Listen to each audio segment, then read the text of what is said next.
Marisata Beriman. Kali ini kita akan mendengarkan ceramah tentang hadiah Allah Subhanahu wa Ta'ala untuk umat ini yang dibawakan oleh Muhammad Rasid Dur. Bismillahirrahmanirrahim. Assalamualaikum warahmatullahi wabarakatuh. Innal hamdalillah nahmaduhu wa nasta'inuhu wa nastaghfiruh wa na'udzu billahi min shururi anfusina wa min sayyiati a'malina. Man yahdihillahu fala mudilla lahu wa man yudlilhu fala hadiya lahu. Asyhadu an la ilaha illallah wahdahu la syarika lahu wa asyhadu anna Muhammadan abduhu wa rasuluh la nabiyya ba'dahu. Allahumma salli ala sayyidina Muhammad wa ala ali sayyidina sallallahu alaihi wasallam في أول كلامنا وصلي وسلم وبارك على سيدنا محمد في أوسط كلامنا وصلي وسلم وبارك على سيدنا محمد في آخر كلامنا. فقال الله تعالى في الكتاب الكريم أعوذ بالله من الشيطان الرجيم بسم الله الرحمن الرحيم يا أيها الذين آمنوا اتقوا الله حق تقاته ولا تموتن إلا وأنتم مسلمون. فقال أيضا إن الصلاة تنهى عن الفحشاء والمنكر. وقال أيضا واستعينوا بالصبر والصلاة. فقال النبي صلى الله عليه وسلم الصلاة مفتاح الجنة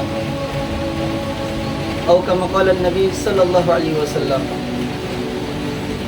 Hadirin yang dimuliakan oleh Allah Subhanahu wa Ta'ala, lagi dan lagi kita syukur kepada Allah Subhanahu wa Ta'ala yang dimana dialah zat yang memberikan kita begitu banyak nikmat atas segala apa yang kita gunakan sampai saat ini, sehingga manusia dalam Al-Quran disebut dengan insan, al-insan. Ulama mengatakan apa itu al-insan, yakni segala bentuk macam nikmat yang Allah Subhanahu wa Ta'ala berikan kepada manusia untuk taat kepada Allah Subhanahu wa Ta'ala. Maka sampai kapan kita mau bersyukur? Sampai kita mati.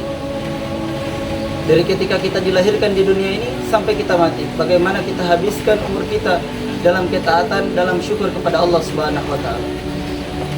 Maka dua yang perlu kita syukuri. Pertama, kita dilahirkan dalam nikmat iman wal Islam. Kita mengetahui siapa yang kita sembah. Kita mengetahui siapa nabi pembawa ajaran yang benar. Kita hari ini bukan menyembah daripada bebatuan, bukan menyembah daripada pepohonan, tapi kita menyembah daripada Allah Subhanahu wa Ta'ala. Maka hadirin yang dimuliakan oleh Allah Subhanahu wa Ta'ala, tak lupa pula kita bersolat kepada baginda Nabi besar Muhammad sallallahu alaihi wasallam, karena beliaulah masya-Allah kita sampai saat ini masih beragama Islam dan memiliki daripada iman yang kuat. Sehingga Sayyidillah Habib Bahar bin Smith beliau katakan nikmat yang paling besar Allah Subhanahu wa Ta'ala turunkan kepada umat ini, yakni Allah Subhanahu wa Ta'ala utus daripada baginda Nabi besar Muhammad sallallahu alaihi wasallam. Maka hadirin muliakan Allah Subhanahu wa Ta'ala, sekarang kita bertepatan dengan 23 Rajab atau bertepatan dengan 23 Januari. Maka Masya Allah, di bulan Rajab yang mulia ini, kita mari sama-sama kita tambah daripada keimanan dan ketakwaan kita. Karena bulan ini adalah bulan yang sangat mulia. Bulan ini adalah bulan yang di mana ampunan Allah Subhanahu wa Ta'ala, kasih sayang Allah Subhanahu wa Ta'ala, Allah Subhanahu wa Ta'ala curahkan di bulan yang mulia ini. Sehingga orang yang berbuat, dalam sebuah hadits, orang yang berbuat kebaikan dalam bulan ini, maka Allah Subhanahu wa Ta'ala akan lipat gandakan. Tapi sebaliknya orang yang berbuat kejahatan, kezaliman, kemaksiatan di bulan ini, maka Allah Subhanahu wa Ta'ala akan lipat gandakan daripada dosa tersebut. Maka jamaah yang dimuliakan oleh Allah Subhanahu wa Ta'ala, dalam bulan Rajab ini memiliki satu peristiwa yang sangat besar, yakni peristiwa Isra Mi'raj, yang dimana Allah Subhanahu wa Ta'ala dengan kekuasaannya memperjalankan hambanya yang mulia, yakni baginda Nabi besar Muhammad sallallahu alaihi wasallam, dari Masjidil Haram ila Masjidil Aqsa, ke Masjidil Aqsa. Setelah itu ke Sidratul Muntaha.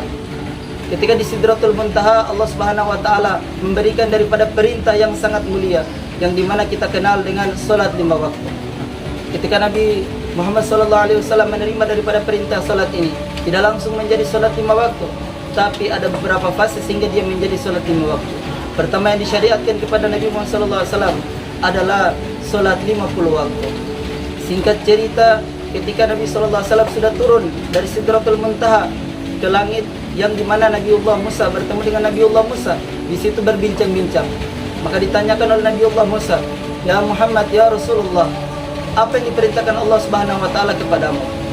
Maka Nabi Muhammad sallallahu alaihi wasallam menjawab, "Yang diperintahkan Allah Subhanahu wa taala kepada saya yakni membawakan daripada perintah salat 50 rakaat." Maka Nabiullah Musa mengatakan, "Sungguh 50 rakaat ini sangatlah berat." Karena apa? Bani Israel pada kala waktu itu badannya yang memiliki kuat-kuat, semangat yang tinggi, bahkan besar-besar, masih ada juga yang ketinggalan daripada sholat. Sementara umatnya Nabi Muhammad SAW ini umurnya pendek-pendek, 60-70 tahun. Kuat badannya, lemah-lemah. Ini mau dibebankan daripada sholat 50 waktu. Maka disuruh balik lagi, minta sama Allah Subhanahu wa taala kekurangan daripada sholat 50 waktu ini.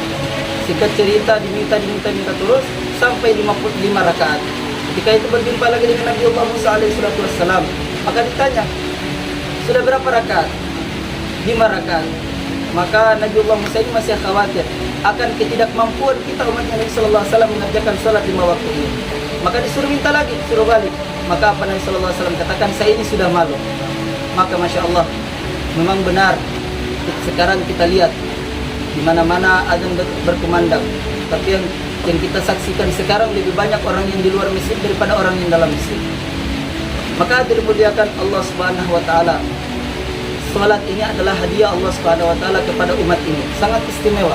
Sehingga seorang ulama katakan, orang yang diberikan daripada hadiah salat ini oleh baginda sallallahu alaihi wasallam dari Allah Subhanahu wa taala, lalu dia tidak mengerjakan salat ini, seperti dia menerima hadiah lalu dia lemparkan.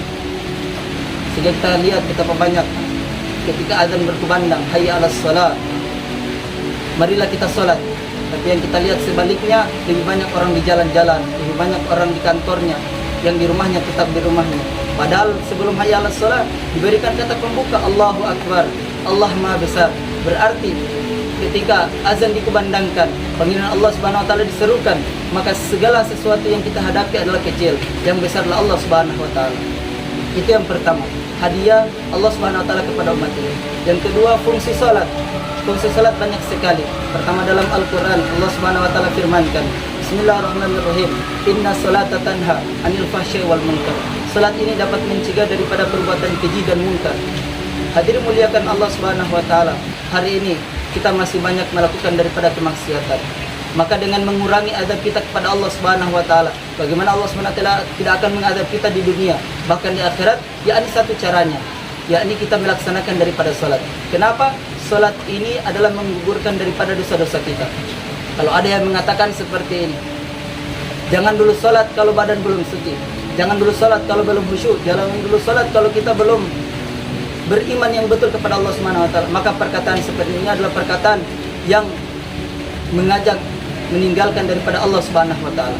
Maka perkataan yang baik apa seperti apa? Yakni mau datang kita dengan masalah apa, khusyuknya kita belum seberapa, iman kita belum seberapa, kita tetap harus melaksanakan perintah Allah Subhanahu wa taala. Itu yang pertama. Yang kedua, Nabi sallallahu alaihi wasallam bersabda, "As-salatu miftahul jannah." Salat ini adalah miftah, pembuka daripada surga, kunci daripada surga. Nah, hari ini kita bercita-cita mau masuk surga, tapi membawa daripada kuncinya pun kita tidak mempunyainya. Kenapa? Ketika adzan kumandangkan kita masih sibuk di luar, sehingga kita terkadang memintakan daripada surga yang paling tinggi, Jannatul Firdaus. Tapi ketika sholat kita masih lewat-lewat. Maka hadirin muliakan Allah Subhanahu wa taala, pentingnya kita bermuhasabah dalam bulan Rajab ini. Manakala kita melaksanakan daripada perintah Allah Subhanahu wa taala, ulama katakan pahalanya 5 waktu ini sebagaimana 50 rakaat. Maka hadirin muliakan Allah Subhanahu wa taala, yang terakhir, manakala kita menjadikan salat sebagai tujuan daripada kehidupan kita, maka Allah Subhanahu wa taala akan memperbaiki segala muamalahnya kita, muasyarah, akhlaknya kita. Maka manakala telah diperbaiki semua ini, maka insyaallah kita akan menikmati dalam keadaan husnul khatimah. Maka hadirin muliakan Allah Subhanahu wa taala, mungkin hanya ini yang bisa saya sampaikan. Lebih dan kurangnya saya mohon maaf. Kepada Allah Subhanahu wa taala saya mohon ampun. Kepada tuan-tuan yang mendengarkan ini saya mohon maaf. Sempurna menjadikan Allah Subhanahu wa taala, kita tutup dengan doa kafaratul majelis. Subhanallah bihamdihi, subhanakallah bihamdika, asyhadu an la ilaha illa anta, astaghfirullah wa atubu ilaik. Assalamualaikum warahmatullahi wabarakatuh.